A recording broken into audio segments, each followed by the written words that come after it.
ഞാൻ എൻ്റെ വന്ന് അവർ പോലീസ് മൊഴിയെടുത്തു. വേറെ ഒന്നുമില്ല. ഞാൻ മറ്റേ രാഷ്ട്രപതിയുടെ വോട്ട് ചെയ്തതിന് ശേഷം എനിക്ക് തോന്നുന്നൊരു 10:45 കഴിഞ്ഞപ്പോഴാണ് എൻ്റെ മൊഴിയെടുത്തു. ഞാൻ എല്ലാ വിശദമായ കാര്യങ്ങൾ പറഞ്ഞു. പ്രധാനമായി ചോദിച്ചത് വേറെ ഒന്നുമില്ല. ഒന്ന്, ഞാൻ ദിലീപുമായിട്ട് എന്താണ് എൻ്റെ ബന്ധം.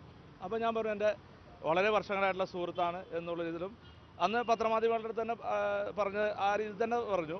പിന്നെ അതുപോലെ തന്നെ ദിലീപിനെ ഫോൺ ചെയ്യാനുണ്ടായ ആ സാഹചര്യങ്ങളെല്ലാം പറഞ്ഞു. ഇന്ന രീതിയിലാണ് ഫോൺ ചെയ്തതും പലതവണ ഈ സംഭവം നടങ്ങിയ പിറ്റേ ദിവസം മുതലുള്ള ഫോൺ ചെയ്ത കാര്യങ്ങളെല്ലാം പറഞ്ഞു. ഓർക്കുന്ന എല്ലാ കാര്യങ്ങളും വിശദമായി തന്നെ പറഞ്ഞു. പിന്നെ ദിലീപിനെ വീട്ടിൽ പോയി കണ്ട കാര്യങ്ങൾ ആദ്യ പ്രാവശ്യം പോയി കണ്ടു. പിന്നീടും കണ്ട കാര്യം എല്ലാം കണ്ട കാര്യങ്ങളൊക്കെ പറഞ്ഞു. അവിടെ ഉണ്ടായ സംസാരങ്ങളും എല്ലാം പറഞ്ഞു. ഇതെല്ലാം പറഞ്ഞു. വേറെ പ്രത്യേകിച്ചും ചോദ്യങ്ങളൊന്നും ഉണ്ടായില്ല. പിന്നെ അതുപോലെ തന്നെ പൾസർ സുനിയായിട്ട് പരിചയമുണ്ടെന്ന് ചോദിച്ചു. അപ്പോൾ എനിക്ക് യാതൊരു ബന്ധവും അറിയപ്പോലില്ലാത്ത ആളാ എന്ന് അത് സംസാരിച്ചു. അങ്ങനെയുള്ള എല്ലാ കാര്യങ്ങളും വിശദമായി കാര്യങ്ങളൊക്കെ ചോദിച്ചു. തീർച്ചയായിട്ടും ചോദ്യം ചെയ്യലായിട്ട് തോന്നിയില്ല. അത് അങ്ങനെ പറയണ്ട. എൻ്റെ അടുത്ത് ഒരു സ്റ്റേറ്റ്മെൻറ്റ് എൻ്റെ അറിവിലുള്ള കാര്യങ്ങൾ പറഞ്ഞു കൊടുത്തു. അപ്പോൾ സ്വാഭാവികമായിട്ടും അറിയാലോ, ഫോൺ കോൾ വന്നപ്പോൾ പിന്നെ ഇങ്ങനെ ഒരു വിവാദമൊക്കെ ആയിക്കഴിഞ്ഞപ്പോൾ പോലീസിന് എടുക്കേണ്ടി വരും എന്ന് മനസ്സിലാക്കിയത്. അതൊക്കെ ചോദിച്ചു.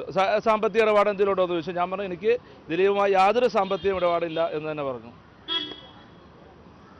അതുപോലെ തന്നെ ദിലീപുമായി വിദേശ യാത്രകളൊക്കെ പോയിട്ടുണ്ടെന്ന് ചോദിച്ചു. ഞാൻ പറഞ്ഞ ആകെ പോയത് ജയ്ഹിന്ദ് ചാനലിൻ്റെ MLA കാണുകയൊക്കെ ആകുമ്പോൾ ജയ്ഹിന്ദ് ദുബായ് ലോഞ്ചിങ് ഉണ്ടായിക്കഴിഞ്ഞപ്പോൾ അന്ന് ദിലീപാണ് പങ്കെടുത്തത്. അന്ന് ദിലീപ് ഒരുമിച്ചാണ് ഞങ്ങൾ പോയത്. അത് CA ആയിരുന്നു. CAയും ഒരു പോലീസുകാരും. അങ്ങനെയൊന്നും ചോദിച്ചിട്ടില്ല. ഞാൻ പറഞ്ഞില്ല, ദിലീപുമായി ഫോൺ ചെയ്ത കാര്യങ്ങൾ സ്വാഭാവികമായിട്ടും അതിനിടയ്ക്ക് പിന്നെ ഞാൻ ഇന്നാൾ പറഞ്ഞ കേട്ടോ, ഇതെല്ലാം ബാലൻസ് ചെയ്യണ്ടേ സ്വാഭാവികമായിട്ടും. അപ്പം അതാണ് എനിക്ക് തോന്നിയത്. സ്വാഭാവികമായിട്ടും ചില ആക്ഷേപങ്ങളും ആരോപണങ്ങളും ചില ഭാഗത്തൊക്കെ ഉണ്ടായപ്പോൾ ഇതെല്ലാം ബാലൻസ് ചെയ്ത് പോകേണ്ട സാഹചര്യം ഉണ്ടല്ലോ. അതല്ല ഞാൻ പറഞ്ഞത്. പൾസർ സുനിയുമായി എന്തെങ്കിലും ബന്ധമുണ്ടോ, പരിചയമുണ്ടോ എന്ന് ചോദിച്ചു.